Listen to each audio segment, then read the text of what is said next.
galabta halkan marka waxaa ka dhacay doorasho guddiga guddoonkiisii lagu doortay in magacyadoodana waxaa idiin sheegay Cusmaan. waxaan rabnaa marka inaan bulshada Soomaaliyeed la wadaagno inaan u qeexno horta guddigani muxuu yahay muxuuna rabaa oo ah qodobka ugu muhiimsan oo huba inay dad badan oo Soomaaliyeed ay naga sugayaan.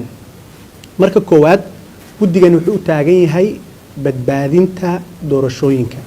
markaan leenahay badbaadinta doorashooyinka waa badbaadinta qaranka Soomaaliyeed sababtoo ay tahay dawladnimadeenu waxay ku dhisan tahay dimuqraadiyad iyo xilkoo si nabad ah wadar ogol ah hufan loogu kala wareego. marka guddigan wuxuu u taagan yahay 4 qodob. qodobka ugu horeeya waxaa weeye oo hawlgalka xaqiijinta doorasho xor ah hufan xalaal ah la isla ogol yahay loona siman yahay. qodobka labaad wuxuu u taagan yahay kahortagga boobka doorashada iyo ilaalinta xasiloonida guud ee dalka. markaan qodobkaa leenahay waxaan ognahay waddankan wuxuu ku wada joogaa waa doorasho 4 sanaba mar dhacda si dimuqraadi ah la isugu wareejiyo. hawlgalka hubinta xubnaha doorashooyinka heer federaal iyo dowlad goboleed inay waafaqsan yihiin shuruudaha uu dastuurka sharciga iyo heshiiska doorashooyinku dhigayaan.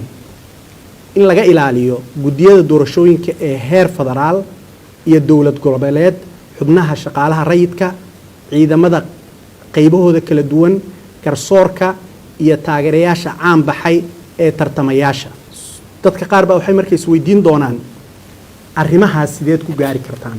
waxaa rabaa marka inaan idiin sheego waxaan ku gaari doonaa kulamo dadweyne dood cilmiyeedyo fagarayaal siyaasadeed isu soo baxyo nabadeed ololo siyaasadeed iyo wada